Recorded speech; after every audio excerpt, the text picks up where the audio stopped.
Hi everyone, it's Mike here from The Art of Guitar. I remember back when I was teaching full-time, the method that seemed to teach my students, especially my beginning and intermediate students, the best was this thing I call the recipe method. And it's kind of a weird name, but here's what I mean by it. Usually when people learn, like I did back in the day, I would just follow a tab or chord charts, and I would just go from beginning to end and try to learn the whole song through. Whenever I walked away from the tab, I was a little bit lost. Like I remembered some of the numbers and some of the riffs, but I really, if I had to share how to play the song with another musician, I was completely lost most of the time in the beginning. It wasn't until I played guitar for quite a while that I started to develop this idea that just like if you were cooking something and you needed like a recipe, the first thing you need to do to make that recipe is to get all the ingredients for it.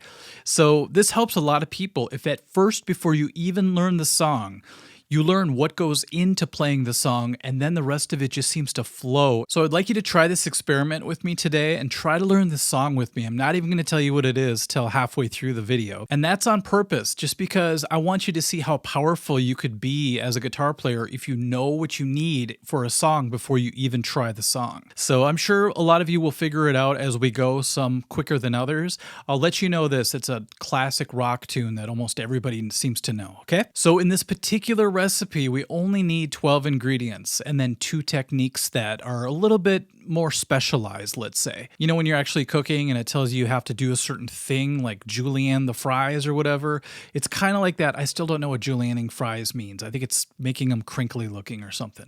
So in this song, we have 2 kind of special techniques that we're going to need. But let's go over the ingredients list real quick. The first thing we're going to need is an E major chord.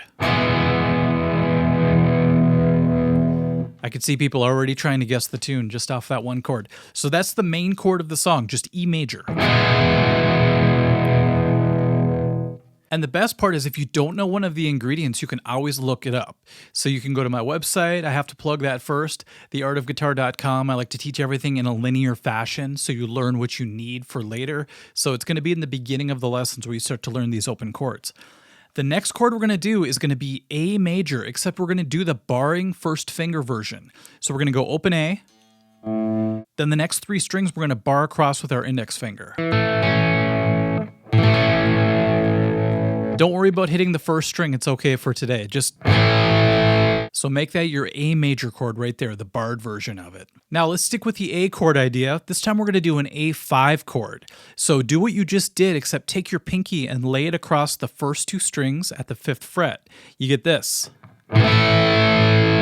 It's a bigger version of a power chord. So it's basically the 2 guitar parts in the song put into 1 guitar part. That's why we're playing it like this. Plus the actual artist plays it like this live. All right, we need a D5 power chord, so we're just going to play a regular D chord shape like this, except we're going to ignore the first string.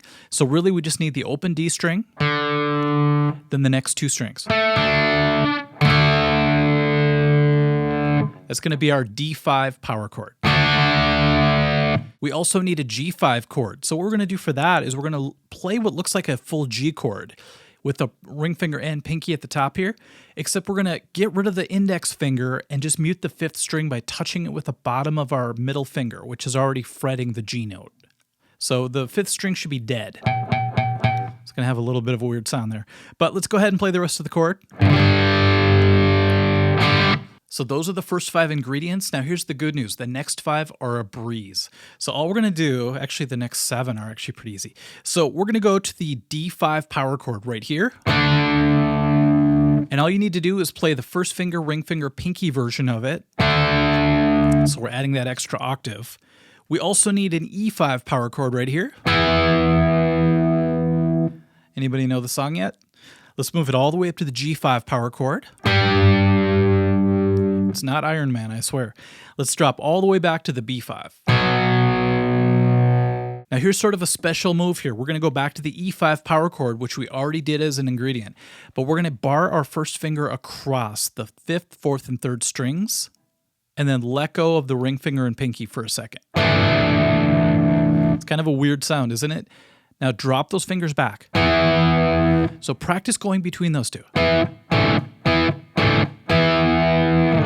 All right, 2 more ingredients, 2 more techniques, and we're ready to play the song. So these are really simple. One is just an open E string. I I almost don't need to count that as an ingredient actually, but we do hit it quite a bit. Now take our middle finger and put it on the 6th string 3rd fret, which is the G note. And for a little bonus, you can give it a slight bend after a while. Just a real short little bend like that. Okay, those are your 12 ingredients. Let's go ahead and do the 2 techniques now. One's just going to be palm muting. By the way, once again, all these techniques can be found at theartofguitar.com, where I teach all this in lesson form. All right, the final technique, you might already be good at this if you play rock or metal. It's a gallop using that same palm muting idea. So we're going to go down, then for the rest of the time, down, up, down, down, up, down.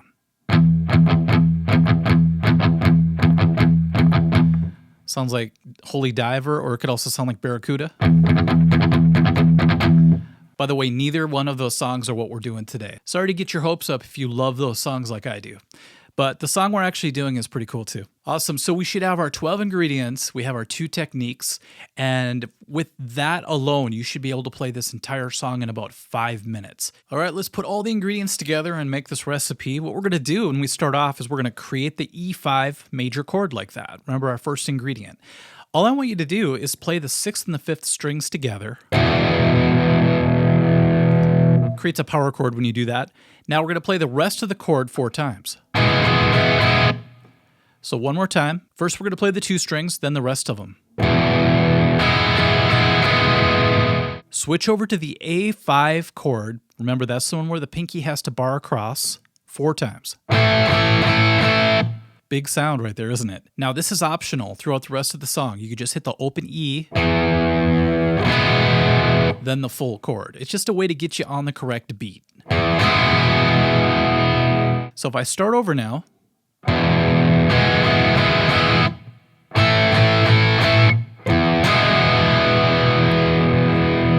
hopefully some of you know the song by now. You get bonus points if you can guess it. Let's jump to the G5 chord. To the A chord that's barred. To the single G note with our middle finger. Back to the A chord. See, I did that little slight bend there, and it likes to bend its way right up to the next chord. It's a Led Zeppelin trick, really.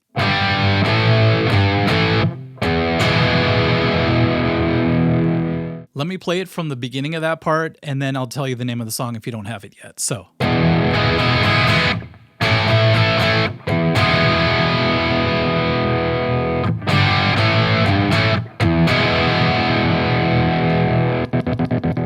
Sorry, I always feel like I have to do that when I'm on a Les Paul for some reason. So it's I Can't Drive 55 by Sammy Hagar, one of the most legendary rock tunes of all time. I thought it's simple enough to use as an example, but it's also something a lot of people don't mind learning. So we already have the intro down. Isn't that sweet? Because you already had all the supplies you need. All you need to do is take out whatever supply you need in order to build what we're doing. Or if you're thinking about it in recipes, you could think we have all the ingredients, now we just have to put them together in the right way and then cook, which is kind of funny. Now the verses are pretty simple because all you have to do is hold an E major chord while you gallop and palm mute. People might ask, why do you hold the chord if you're just playing the 1 string? It's for the next part coming up. So then we hit the E major chord, just real quick like that. G5, A with that barred first finger, back to the G5, back to the A, single G, see how it keeps ending the same way? If you listen to the song, sometimes they don't hit that open E by itself, but I just include it because, like I said, it keeps you on the beat and it sounds good whether you do it or not. So there's a lot of jumping back and forth between G5 and A, but that's the nature of the song.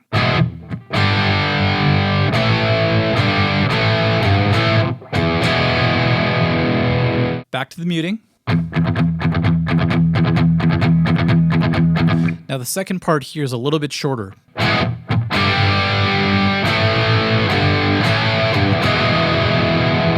Notice instead of going from the A to the E that time, I just went to the E chord.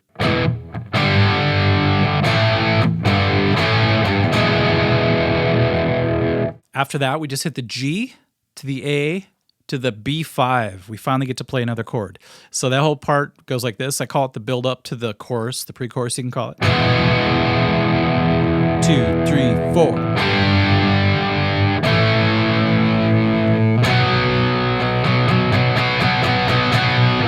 love building up on the B like that, so you could do that if you want to as well. Notice I hit the A slightly before. They call that a push hit.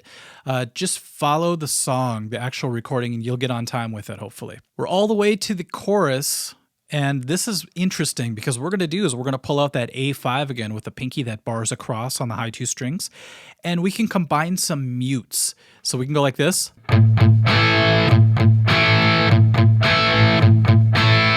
That's one option. So 2 mutes and then the rest of the chord open without mutes.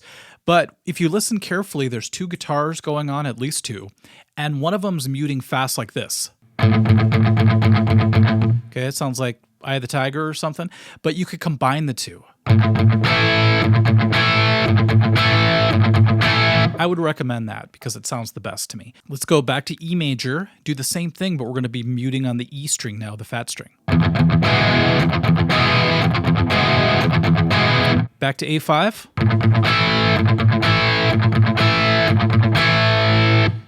Now we're going to go back to the B5. We're going to only hit it 8 times though. And then he screams 55 right there. And the best part is we get to go back to the intro, but we're going to skip the first hit. Remember where we played the E major chord, but we hit the 6th and 5th string at the same time? We're just going to skip that hit. Go right to the...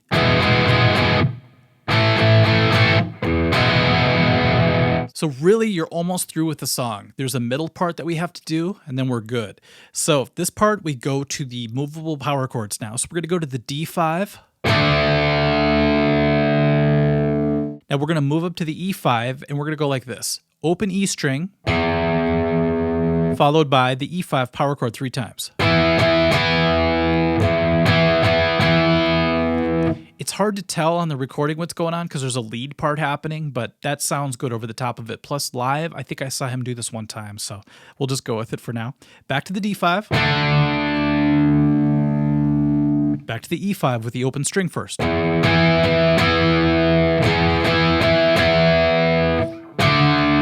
Now, the last time they do this, he goes to this G bend thing. He goes...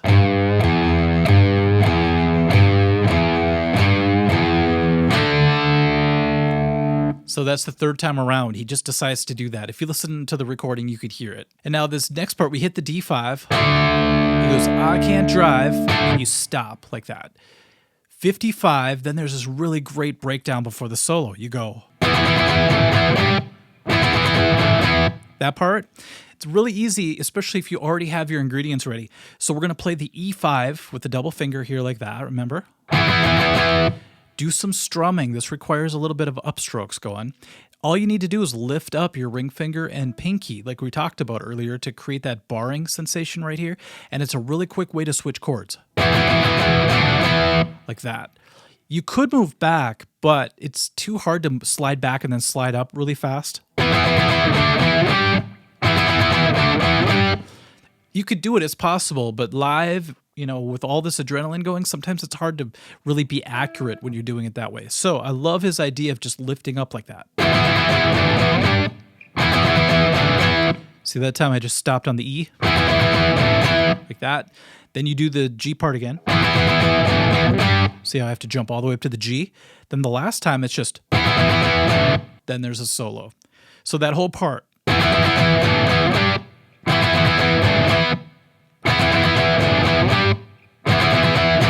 Very clever use of space in this song. I love it. The rhythm behind the solo is just the gallop. And the rest of the song are just parts that we've already played. So isn't that great? We had all the supplies, all the ingredients that we needed.